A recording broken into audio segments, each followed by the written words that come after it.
Hello दोस्तों, नमस्कार। Welcome back to curious for the daily dose of football. तो सबसे पहले बात करते हैं, क्या आईएसएल में नेक्स्ट 3 to 5 इयर्स रेलीगेशन नहीं होगा।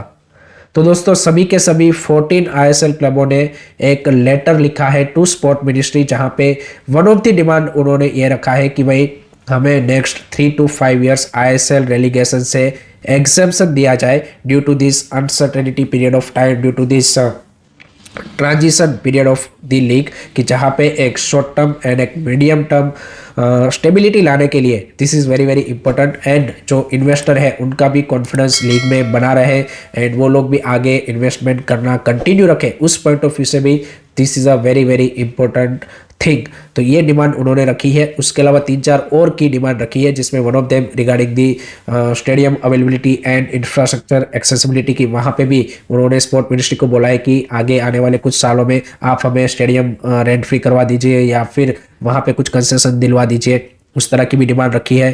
दैन जो पीएसयू कंपनीज है गवर्नमेंट के, उसको भाई एज ए स्पॉन्सर यहाँ पे लीग में लाया जाए आपकी ओर से, ताकि वहाँ पे भी जो फाइनेंशियल बर्डन है वो यहाँ पे क्लबों का थोड़ा सा कम हो पाए। दैन यहाँ पे जो क्लब लाइसेंसिंग क्राइटेरिया है उसको भी आप थोड़ा सा लोअर डाउन करवा दीजिए, ताकि वहाँ पे भी जो क्लब है वो थोड़ा सा कॉस्ट कटिंग करे। एंड जो ब्रॉडकास्टिंग एंड उसका अपलिंकिंग फी होता है उसमें भी आप हमें कुछ कंसेशन दीजिए, ताकि जो प्रोडक्शन एंड ब्रॉडकास्ट का कॉस्ट है वो भी हम यहाँ पे लोअर डाउन कर पाए। तो इस तरह की उन्होंने 4-5 की डिमांड स्पोर्ट मिनिस्ट्री के सामने रखी है। अब देखिए, सीन ये है कि इसमें से कुछ डिमांड जेन्युइन डिमांड है, कुछ मैं बोलूँगा कि थोड़ा सा एक्सेजरेटेड डिमांड है, कि जो खुद की रिस्पॉन्सिबिलिटी है वो स्पोर्ट मिनिस्ट्री के ऊपर यहाँ पे थोपने की कोशिश है, वो वाली चीज़ है। बट बिगर क्वेश्चन इज कि भाई क्या यहाँ पे स्पोर्ट मिनिस्ट्री इन डिमांड्स को फुलफिल करेगा। At the moment saying this scenario, I don't think so. क्योंकि अगर स्पोर्ट मिनिस्ट्री मान लेते हैं फॉर अ मोमेंट, एग्री कर जाते हैं सारी डिमांड फुलफिल करने के लिए, तो क्या आई लीग क्लब से सेम डिमांड नहीं रखेंगे उनके सामने? बिल्कुल रखेंगे। वो भी बोलेंगे कि भाई हमारा भी ट्रांजिशन फेज चल रहा है, हमें भी स्पॉन्सर ढूंढ के दो, हमें भी ब्रॉडकास्टर में फी वेवर करके दो, हमें भी यहाँ पे रिलीगेशन से एग्जेम्पशन दो। वो भी सारी डिमांड रखेंगे। अगर आप फुटबॉल के लिए कर रहे हो तो आपको नहीं लगता कि बाकी लीग्स जो यहाँ पे इंडिया में है स्पोर्ट्स की, वो ये डिमांड रखेंगे? क्योंकि उनका भी भाई हालत सेम ही है फाइनेंशियली। आईपीएल के अलावा और कोई भी लीग, हॉकी इंडिया लीग हो गया या फिर कोई अदर लीग आप यहाँ पे पकड़ लो, सारे यहाँ पे फाइनेंशियली क्रंच मोमेंट्स में ही है। तो वो भी सेम डिमांड यहाँ पे स्पोर्ट मिनिस्ट्री से रखेंगे। तो एट द मोमेंट इन्होंने डिमांड जरूर रखी है, बट आई थिंक इनके फुलफिल होने के चांसेस यहाँ पे मैं काफ़ी कम देख रहा हूँ। लेट्स सी स्पोर्ट मिनिस्ट्री इसको किस तरह से रिस्पॉन्स करती है, वो देखना काफ़ी इंटरेस्टिंग होगा। आपका क्या मानना है, आपके क्या थॉट्स है about this thing? Comment section में अपना ओपिनियन जरूर बताइएगा। सेकंड, अब बात करते हैं आईएसएल ट्रांसफर्स के बारे में। तो वहाँ पे भाई इंटर काशी के लिए अगेन वेरी गुड न्यूज़ कि उन्होंने 2 इंटरेस्टिंग इंडियन यहाँ पे प्लेयरों को साइन किया है। One of them is Rohit Danu, जो कि बेंगलुरु एफसी में खेल रहे थे, उनको यहाँ पे उन्होंने साइन कर लिया है। Exciting young Indian midfielder. And दूसरे हैं यहाँ पे नरेंद्र गहलोत, जो कि यहाँ पे इंडियन सेंटर बैक है। तो उन दोनों की साइनिंग यहाँ पे इंटरकाशी ने सिक्योर कर ली है। सो आई थिंक यहाँ पे इंटरकाशी की squad at the moment looking good, कि जहाँ पे एक्सपीरियंस इंडियन प्लेयर भी है, थोड़े से यहाँ पे यंगस्टर भी है एंड ऑब्वियसली फॉरेनर्स भी है। So under Antonio Habas I think Inter Kashi is looking really really good.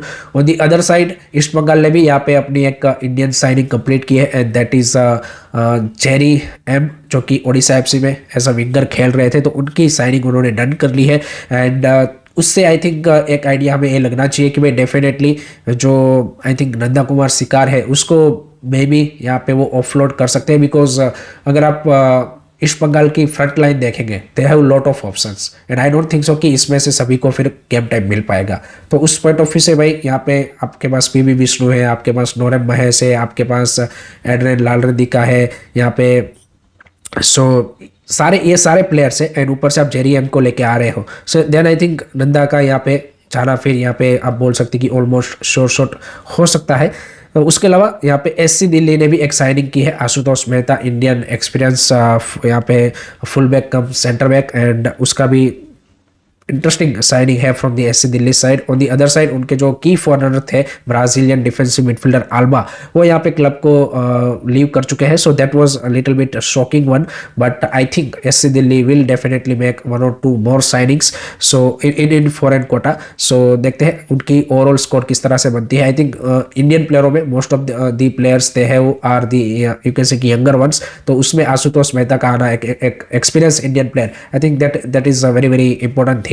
So from that regard I think SC Delhi की भी जो स्कोर है वो काफ़ी एक इंटरेस्टिंग तरीके से वो लोग यहाँ पे बिल्ड कर रहे हैं। आपके क्या थॉट्स है, आपके क्या ओपिनियन है, do let me know in the comment section.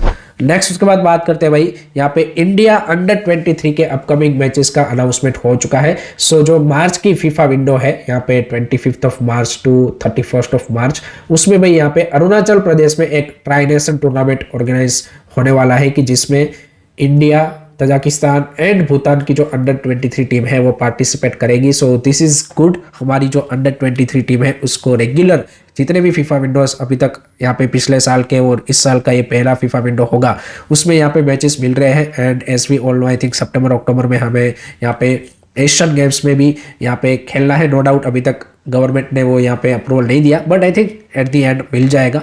So from that perspective also this is very very important. And next year आपको यहाँ पे अंडर 23 क्वालिफायर्स भी फिर खेलने हैं, तो उस पर्सपेक्टिव से भी ये जो अंडर 23 टीम है जिसमें 19, 20, 21 साल के प्लेयर्स होंगे वो आपकी नेक्स्ट जो अंडर 23 क्वालिफायर्स होंगे एशियन कप की नेक्स्ट ईयर 2027 में, उसमें भी एलिजिबल हो जाएंगे। सो फ्रॉम दैट पर्सपेक्टिव उनके लिए भाई ये जो मैचेस है वो काफ़ी यहाँ पे इंपॉर्टेंट है। एंड पर्टिकुलरली तजाकिस्तान जैसी टीम को फेस करना, I think that will definitely give them a good exposure match. So under Naushad Moosa हमने देखा है कि टीम ने ओवरऑल अच्छा परफॉर्मेंस किया है रिसेंट टाइम्स में। सो दैट्स गुड न्यूज़ कि यहाँ पे एटलीस्ट अंडर 23 के लिए भाई रेगुलर मैचेस का अरेंजमेंट किया जा रहा है। एंड लेट होप सो आगे भी उसको इसी तरह से जून वाली विंडो में भी मिले मैचेस एंड उनका जो प्रोग्रेस है वो इसी तरह से कंटिन्यू हो पाए। आपका क्या मानना है, आपके क्या थॉट्स है, do let me know in the comment section.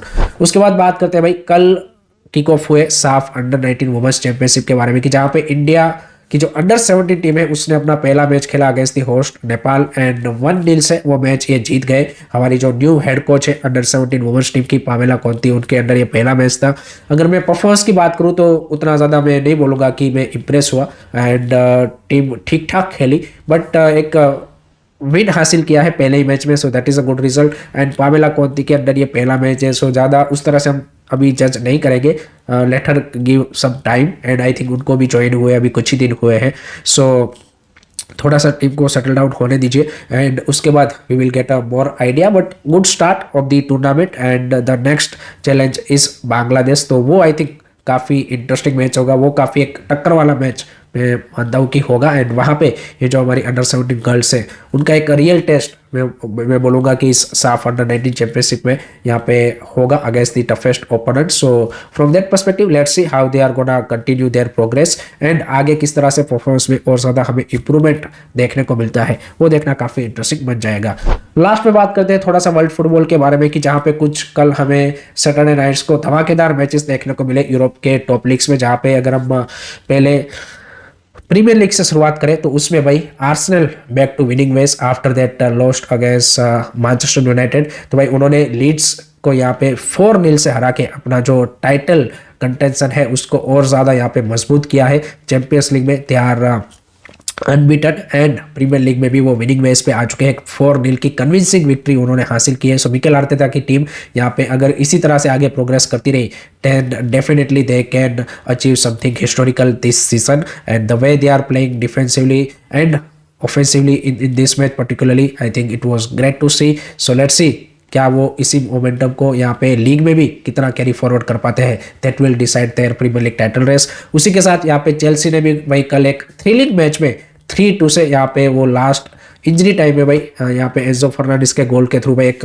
Crucial win हासिल किया है। And I think this is their 5th straight win in the league. So that's again a good result for Chelsea under the new coach Rosenior. And जिस तरीके से भाई उन्होंने comeback मारा है हाफ टाइम पे 2-0 से वो वेस्ट हाम के सामने डाउन थे एंड वहां से फिर सेकंड हाफ में आके 3 गोल मार रहा and to get that win, I think that will be definitely you can say कि show the character of the team and definitely help the team to carry forward this momentum. So उनके लिए भी this was a very very important win to remain in the top 4 race. Then यहाँ यहाँ पे Liverpool ने भी भाई एक कल कन्विंसिंग विक्ट्री हासिल की है over Newcastle United with the 4-1 score line. And वहाँ पे भाई पर्टिकुलरली कोनाते का जो गोल था वो काफ़ी स्पेशल वन था, क्योंकि लास्ट वीक ही उनके फादर का डेथ हुआ था। एंड उसके बाद ये जो गोल है आई थिंक डेफिनेटली ही dedicated to him. And overall Liverpool ने भी भाई यहाँ पे एक अच्छी परफॉर्मेंस पुटअप करते हुए कन्विंसिंग विक्ट्री हासिल की है। So for them also this was a very much needed, because उनका भी जो फॉर्म है वो एक ऊपर नीचे अप डाउन वाला चल रहा है। एंड उसमें इस तरह की एक न्यूकासल जैसी टीम के सामने विक्ट्री हासिल करना definitely a big confidence booster. तो भाई यहाँ पे अब प्रेशर सिटी के ऊपर आ चुका है, जिसका आज मैच है अगेंस्ट स्पर्स। उनको ये मैच जीतना ही पड़ेगा अगर जो टाइटल रेस है उसको यहाँ पे और ज़्यादा स्ट्रेच करना है। तो अदरवाइज यहाँ पे वो आर्सेनल को एक क्लियर कट एडवांटेज दे देंगे। उसके अलावा ला लीगा में भी कल यहाँ पे टाइटल कंटेंडर बार्सिलोना ने कन्विंसिंग विन हासिल किया है ओवर एल्चे 3-1 की। यहाँ पे जबरदस्त परफॉर्मेंस उनकी ओर से। And Lamine Yamal what a player he is, I mean he is a magician, the way he plays it's absolutely treat to watch. And जिस तरीके से ओवरऑल कल बारसा की परफॉर्मेंस दिखी, it was great to see. Marcus Rashford का भी गोल आया, फेरन Torres की भी आफ्टर द इंजरी वापसी हुई, उन्होंने भी यहाँ पे अच्छा गोल स्कोर किया। And there were a lot of chances Barca created throughout the match. And they have to continue this momentum in league, ताकि भाई यहाँ पे जो सेकंड प्लेस में रियल मैड्रिड है उसके ऊपर वो प्रेशर बना रहे। एंड एक आध स्लिप अप भी यहाँ पे रियल मैड्रिड के लिए भाई फिर यहाँ पे जो टाइटल रेस है उसको यहाँ पे कहीं ना कहीं उनके लिए और ज़्यादा यहाँ पे रीच करना डिफिकल्ट बना देगा। सो बारसा भी यहाँ पे अपना जो विनिंग मोमेंटम है उसको कंटिन्यू किया है। उसी के साथ यहाँ पे जो बायर्न म्यूनिख है उनका भाई थोड़ा सा लीग में फॉर्म डिप हुआ है। यहाँ पे कल HSV ने भाई उनको 2-2 से रोक लिया है। सो लास्ट मैच भी उन्होंने ऑक्सबर्ग के सामने यहाँ पे 2-1 से हार गए थे। सो लगातार 2 मैचेस यहाँ पे जो है वो विंसेंट कंपनी की टीम यहाँ पे नहीं जीत पाई है। So that's little bit you can say dip in the form of Bayern, but let's see, I think they can come back with the quality players they have. So that is the result we have witness in yesterday's European top leagues. आपका match कौन सा favourite था comment section में जरूर बताइए। So that's it from my side guys regarding today's football news. I hope कि आपको video पसंद आया होगा। Keep supporting the channels, don't forget to like share and subscribe करिए। सरी, जय हिंद, जय भारत।